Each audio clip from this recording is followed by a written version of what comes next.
नानी बाई का मायरा भक्त नरसी की भगवान कृष्ण की भक्ति पर आधारित कथा है, जिसमें मायरो अर्थात भात जो कि मामा या नाना द्वारा कन्या को उसकी शादी में दिया जाता है, वह भात स्वयं श्री कृष्ण लाते हैं। नानी बाई नरसी जी की पुत्री थी और सुलोचना बाई नानी बाई की पुत्री थी। सुलोचना बाई का विवाह जब तय हुआ था तब नानी बाई के ससुराल वालों ने यह सोचा कि नरसी एक गरीब व्यक्ति है तो वह शादी के लिए भात नहीं भर पाएगा। उनको लगा कि अगर वह साधुओं की टोली को लेकर पहुँचे तो उनकी बहुत बदनामी हो जाएगी, इसलिए उन्होंने एक बहुत लंबी सूची भात के सामान की बनाई। उस सूची में करोड़ों का सामान लिख दिया गया, जिससे कि नरसी उस सूची को देखकर खुद ही न आए। नरसी जी को निमंत्रण भेजा गया, साथ ही मायरा भरने की सूची भी भेजी गई, परंतु नरसी के पास केवल एक चीज थी, वह थी श्री कृष्ण की भक्ति। इसलिए वे उन पर भरोसा करते हुए अपने संतों की टोली के साथ सुलोचना बाई को आशीर्वाद देने के लिए अंजार नगर पहुँच गए।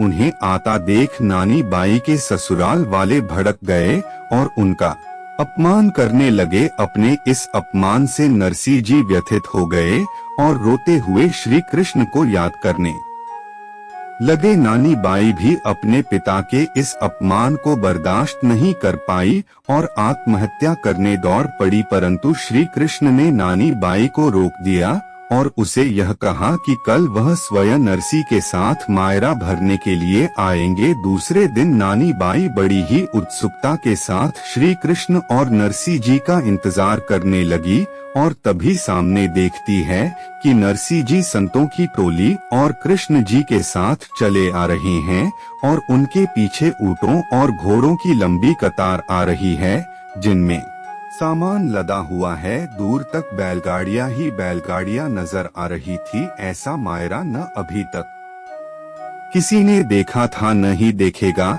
यह सब देखकर ससुराल वाले अपने किए पर पछताने लगे। उनके लोभ को भरने के लिए द्वारिकाधीश ने 12 घंटे तक स्वर्ण मुद्राओं की वर्षा की। नानी बाई के ससुराल वाले उस सेठ को देखते ही रहे और सोचने लगे कि कौन है ये सेठ और ये क्यों नरसी जी की मदद कर रहा है।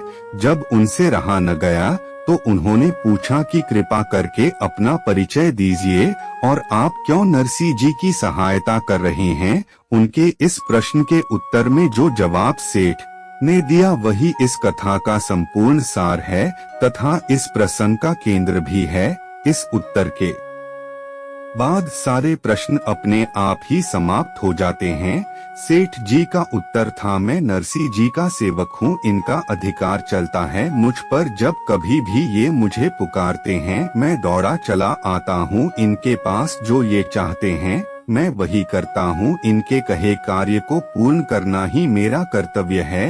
ये उत्तर सुनकर सभी हैरान रह गए और किसी के समझ में कुछ नहीं आ रहा था। बस नानी बाई ही समझती थी कि उसके पिता की भक्ति के कारण ही श्री कृष्ण उससे बंध गए हैं और उनका दुख अब देख नहीं पा रहे हैं, इसलिए मायरा भरने के लिए स्वयं ही आ गए हैं। इससे यही साबित होता है कि भगवान केवल अपने भक्तों के वश में होते हैं।